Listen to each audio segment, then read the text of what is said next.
Всем здравствуйте еще. Сейчас раз 4 минутки подождем и начнем, пока все соберутся. Сегодня у нас тема вебинара «Открытие партнерского офиса». Я расскажу с самого начала, с чего начинать, заявки и дальнейшую работу с нами. Теперь слышно. Раньше не было? О, все, слышимость отличная, замечательно. Так, собираемся потихоньку, готовьте вопросы. Минут 10-15 я расскажу про открытие офиса, и потом хочу ответить на все ваши вопросы, которые у вас накопились. Я предлагаю делать вебинары каждую неделю по пятницам. Нужно определиться со временем, если удобно всем в 16:00, так и оставляем это время. Если нет, можно в 14:00 делать. Подумайте, сколько офисов всего открылось. На данный момент сейчас открытых и работающих офисов больше 60. Заявок около 80.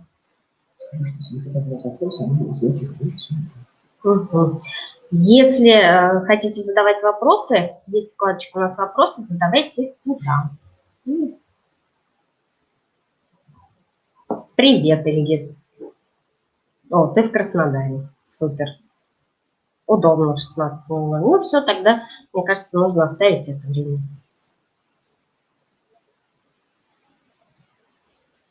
Еще минутку давайте подождем. В Москве есть офис, да.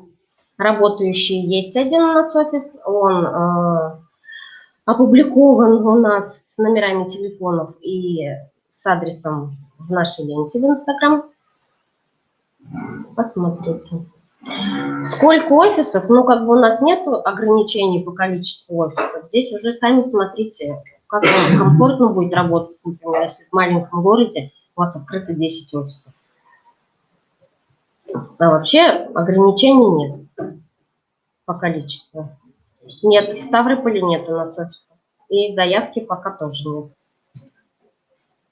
Запись вебинара будет сохранена, так что потом посмотрите. Видео виснет. Видео виснет. Перезагрузите, попробуйте. Потому что остальные, вот. У остальных вроде здесь нормально. Ну все, начинаем. Вот, не виснет. Все хорошо. Все здорово. Супер. Нет, я уже ответила на этот вопрос. Нет, можно не ограничиваем количество офисов. В Тюмени есть работающий офис. Все, давайте начнем. С чего у нас... Слайды видно у меня, да? Слайды видно?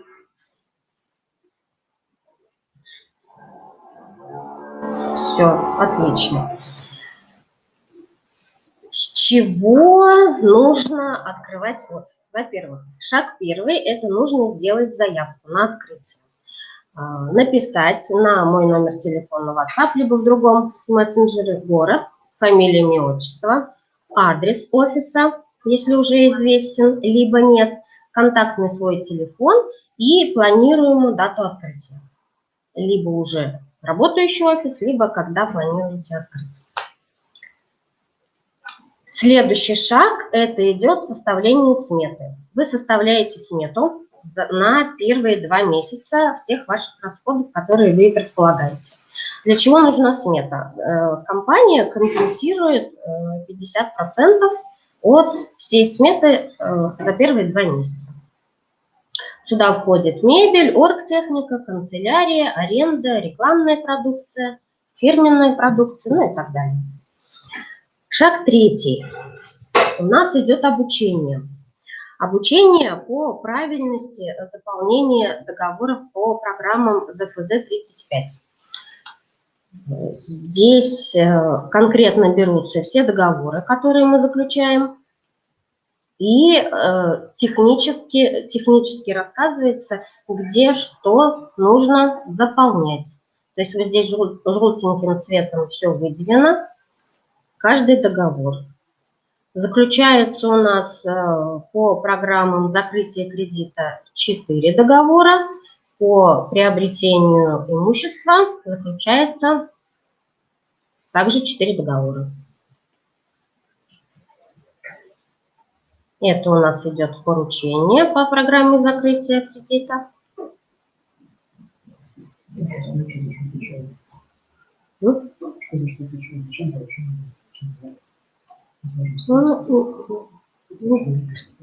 Это поручение идет на заполнение по приобретению имущества.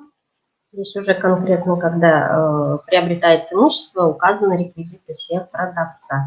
Отдельно подробно, я думаю, нужно сделать вебинар, где рассказывается именно, как заполнять все договоры. Согласны со мной? Если нужен такой вебинар на следующей неделе, то мы прям посвятим его.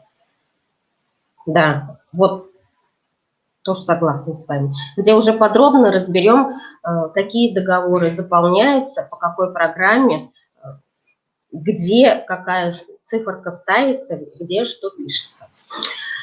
Дальше идет у нас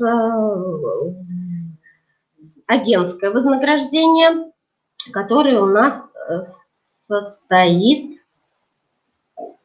Так, мы напутали. Это у нас идет не агентское вознаграждение, это у нас расписано 35% суммы займа, что платит нам клиент.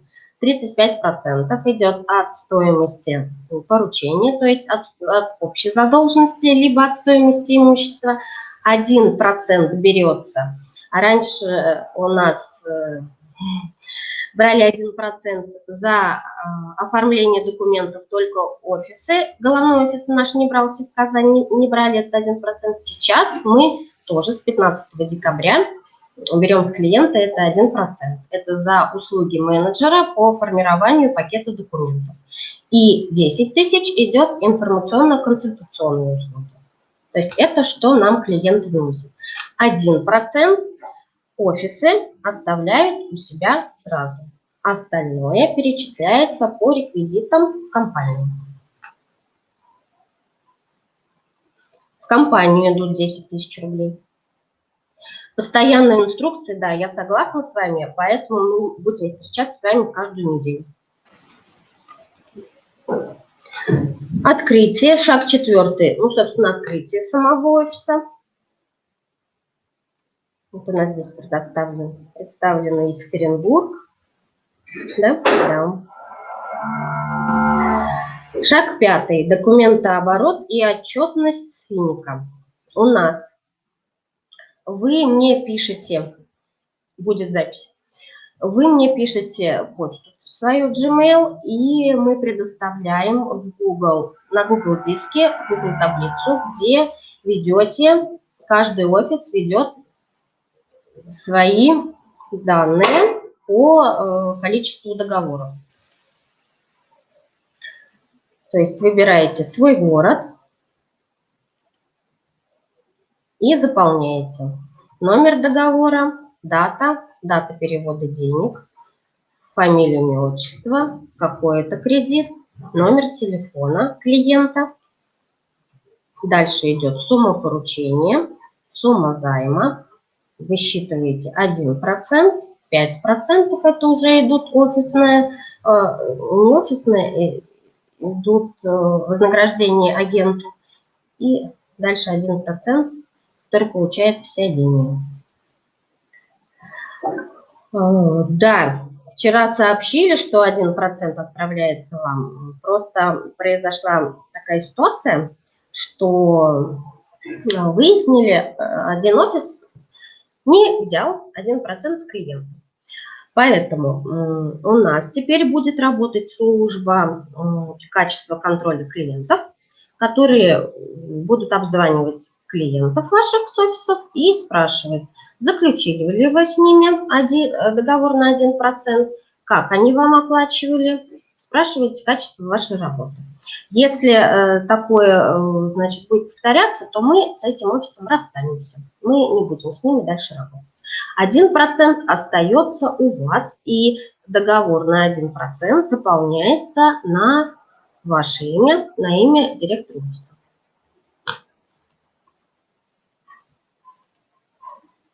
Так, дальше. Как мне это брать? Дальше заполняется дата платежа, если это кредит, размер платежа и реквизиты, по каким нужно делать перечисление, если это программа «Закрой кредит». Закрой долг за 35%. Если же это идет приобретение недвижимости, то здесь ставится дата приобретения. Ну, недвижимости, имущества, я имею в виду. Шаблон, да. У нас создан телеграм-канал, где туда будут опубликовываться все новости и будут также публиковаться изменения в договорах, и бланк договора мы туда пришлем. ИП по какому направлению открывать? Ну, здесь я вам не могу посоветовать. Здесь уже вы сами принимаете решение. Я не могу сказать. Ну и здесь ставится ID агента, ID клиента.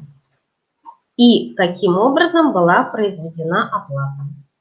Либо на Зигмунта, либо на Кирилла, либо на личном. Как физлицо вы не можете работать, ну, нет, вы не можете работать, я советую вам зарегистрироваться как самозанятый. 1% идет от общей суммы, либо приобретения, либо от общей суммы долга. То есть если математику сделать, получается не 35%, а 36%, чтобы было понятнее.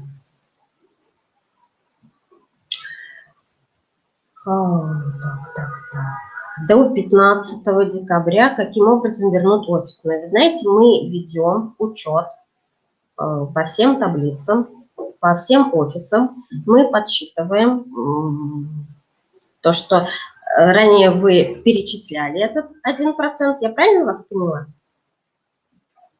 Если вы перечисляли, то, естественно, мы вернем в январе месяце.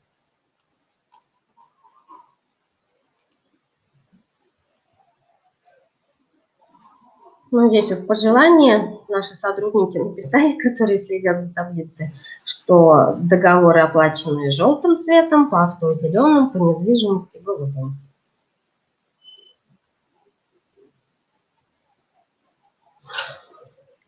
Договор аренды оформляется на вас, вы открываете офис, мы только помогаем вам финансово, да, в плане возмещения 50% и поддерживаем информационно.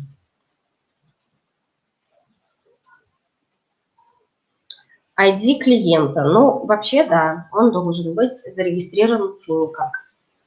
Он может не иметь индекса, не иметь инвестиций, но зарегистрировать он должен. Офис Финик, ой, я, к сожалению, не прочитала, не успела прочитать.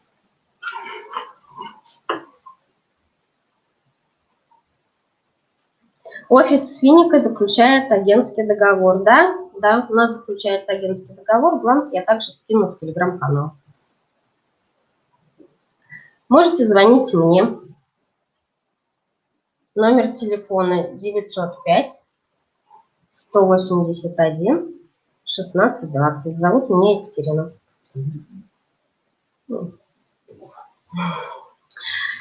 Агентское вознаграждение, которое выплачивает компания всем офисам. 1% от суммы поручения, это то, что я озвучивала, что теперь все берут 1%.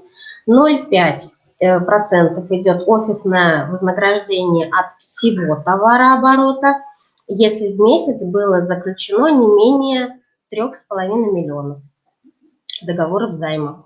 Выплачиваются все вознаграждения с 5 по 10 число месяца, следующего за отчетным.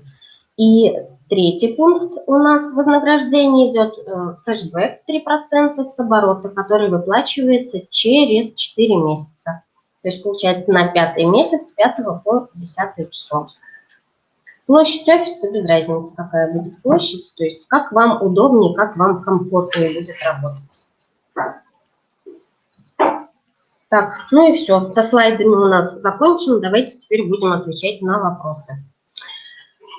Подали смету на заявку на офис, считается заявкой. Так. Подожди. Нет, если вы сделали смету, то, естественно, я с вами уже списалась. Заявка на офис, она зарегистрирована у меня. Дальше будем работать. Не видно видео и не слышно. Меня не видно, не слышно? С общего оборота идет. 3% идет с общего оборота.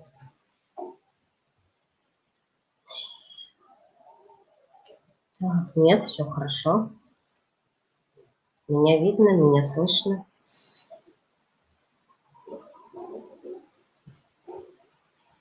Это единоразовая выплата. Вы имеете в виду, один раз в 4 месяца мы ее выплатили и все забыли? Нет, нет, нет. Она будет выплачиваться ежемесячно. Давайте задавайте вопросы, какие еще есть. То есть следующая неделька у нас с вами получается обучение по заполнению договора. Финансирование, вообще вы, если предоставляли реквизиты, то я всем пообещала, до конца этой недельки я со всеми расплачусь. У нас есть еще сегодня, суббота и воскресенье. Кто находится поближе к нам, лучше приехать в офис. Не знаю, я еще не думала, буду я в Краснодаре 24-го или нет, но, наверное, хотелось бы поехать. 5% от 35% агентского вознаграждения. Нет, да, 5%, да, это идет от 35% от суммы займа клиента, от суммы договора займа.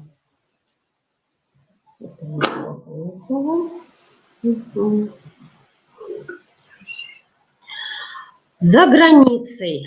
Очень хороший вопрос.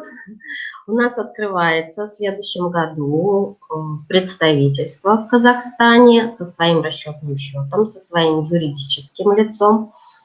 И на базе открытия в Казахстане, я думаю, за границей России будут по этому же принципу также открываться офисы. Вообще у нас подготовлены договоры для работы не в России. Есть сейчас на данный момент договоры по приобретению имущества, но по закрытию долга еще пока в работе с нашими юристами разрабатываются. В скором будущем будут. Какая защита от копирования офисов под названием Финика могут открывать люди просто для сбора денег? Я не совсем поняла ваш вопрос. Если хотят люди обманывать, ну, защиты так таковой, я не знаю даже, как в этом случае поступить. Но в любом случае, если кто-то будет открываться, чтобы для сбора денег, во-первых, люди могут позвонить в любом случае в наш офис, узнать. И договоры, где, опять же, взять подписи. Сделаем список актуальных и проверенных офисов. У нас есть вообще список, которые офисы работают по России. Мы публикуем эти офисы в своих интернет-ресурсах. То есть в любом случае человек, если захочет с нами сотрудничать, он в любом случае посмотрит, что за компания. Я думаю, что таких мало будет.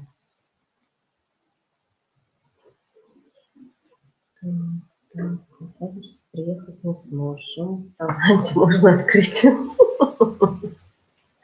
Я уточню этот вопрос у юриста. А почему бы и нет? Я думаю, в Грузии я говорю, мы Белоруссия, Грузия, Узбекистан, Таджикистан, это все на повестке дня открытия офисов, потому что люди тоже там хотят работать. Мы юридическую форму прорабатываем. Список есть, он публикуется дозированно, но в скором времени будут все офисы у нас. Без офиса как агент, конечно, можно, но вы только будете получать агентское вознаграждение в размере 5%, в свой личный кабинет. То есть вот этих 3 пунктов в размере 1%, 0,5% и 3% у вас не будет. Так, 3% от какой суммы будет? Будет от... Так, не от суммы займа, а от суммы поручения.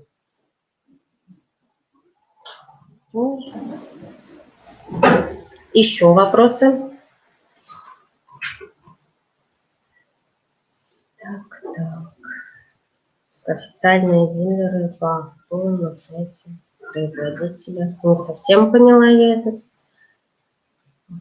КПК у нас есть. Открыт кооператив. Сейчас ведется работа по открытию расчетного счета. В следующем году мы будем работать по КПК. Запись. Мы ссылку скинем в телеграм-канал. Да? Угу. Следите за нашими соцсетями.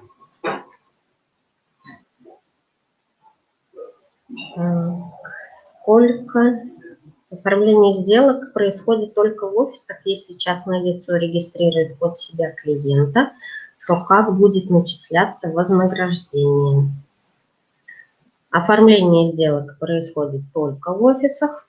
Если частное лицо регистрирует под себя вознаграждение в размере 3%, начисляется через 10 рабочих дней в личном кабинете с Эфроном.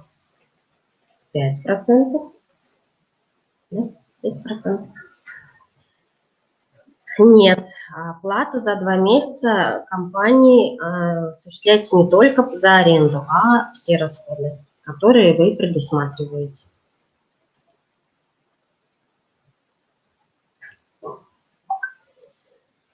Сколько человек может работать в одном офисе? Ну, здесь вы уже сами смотрите, сколько. Если вы 1-2 справитесь, а если у вас хорошо пойдет офис, 10-20.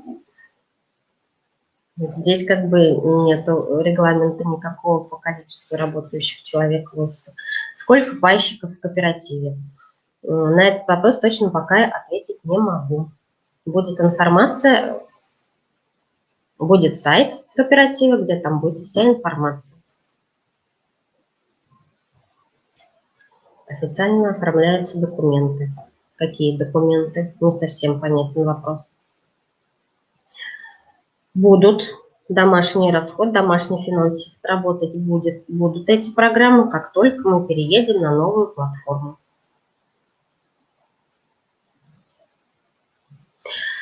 По работе КПК я пока ничего говорить не буду. Как только мы откроем расчетный счет и заработаем, будет вебинар, и я весь механизм расскажу. Агентское вознаграждение в размере 5% начисляется в Цифроне, да, в личном кабинете. По офису в Москве, хорошо, я уточню, но вообще была публикация по офису в Москве.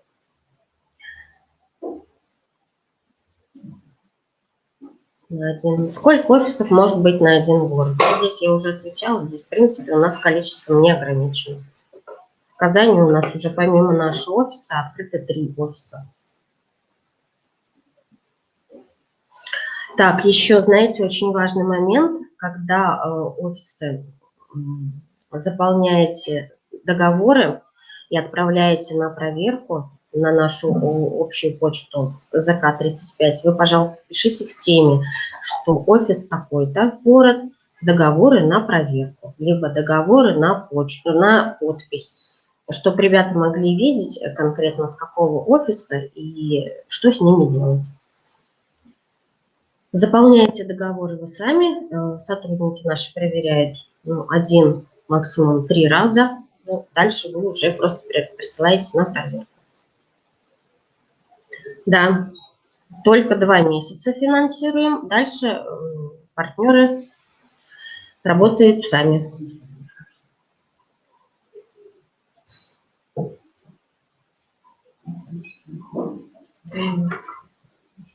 Дальше пошли.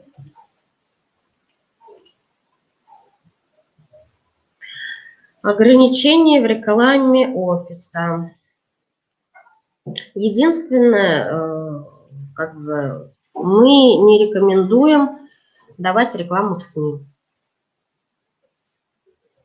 А в остальных соцсетях, пожалуйста, листовки, флаеры. Вместо договора займа будет договор вклада. Вот когда будем работать, я тогда уже все конкретно вам расскажу, какие будут договоры займа, вклада, чего как. Сотрудники офиса не подписывают. Ой, не передвинули. Сотрудники офиса не подписывают с клиентом никаких документов. Почему не подписывают? Сотрудники офиса подписывают с клиентом договор на оказание услуг в размере 1%. А остальные все договоры подписываем мы. Вы подписываете с клиентом, сканируете, отправляете нам на почту. Мы здесь распечатаем, подписываем. И в обратном письме вам отправляем уже подписанные документы. И если нужны документы с оригиналами подписи, то мы отправляем посредством почты.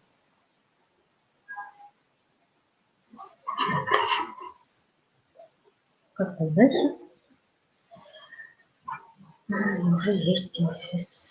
В городе с населением 300 тысяч уже есть офис. Возможно ли открытие еще одного? А почему бы и нет?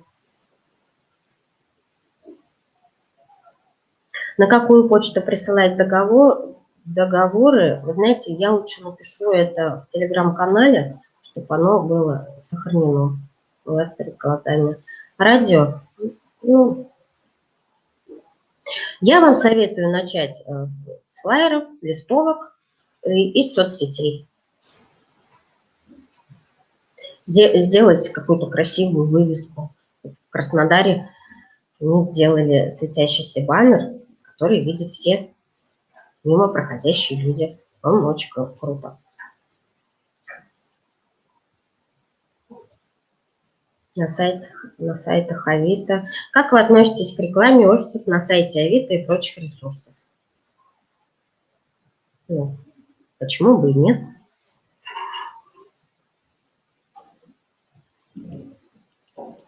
Время работы нашего офиса с 9 до 18 по Москве. Вообще стараемся быть на связи дольше, конечно. Если договоры оформлены и одни пошли в офис вышестоящего, при открытии моего офиса мне они будут переведены в объем. Нет. Скорее всего, нет. Придумают. Дизайнеры придумают рекламу. Сейчас как раз они этим активно занимаются, разрабатывают новые исходники. Меня на Авито забанили за рекламу, они не пропускают. Не пропускают, значит, не будем размещать там рекламу.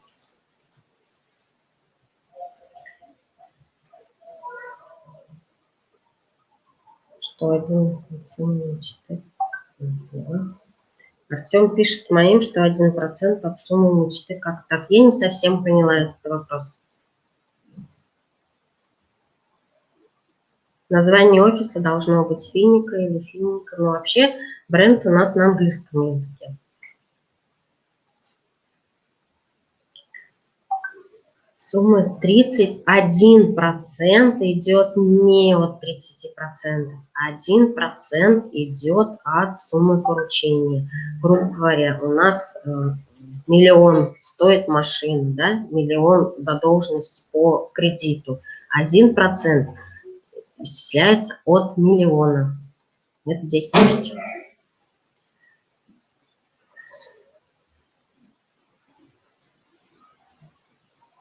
У нас тоже будет светящаяся реклама. Здорово, Татьяна. Все, вопросов больше нет? Так, тогда давайте итоги подведем. В телеграм-канале я тогда вышлю договор на 1%, вышлю почту, на которой нужно будет скидывать договоры на проверку и на подпись. Ну и все, пока все. И следующий вебинар в следующую пятницу в 16:00.